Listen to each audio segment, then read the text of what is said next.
kami ngayon sa pwesto. Pinapagawa namin na pwesto. Pinapagawa namin ng kapatid ko na si Jonas. Nagpakabit na po kami ng tubig.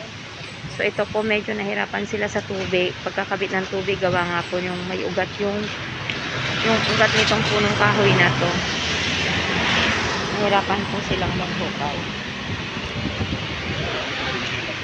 Ayan po yung pwesto namin.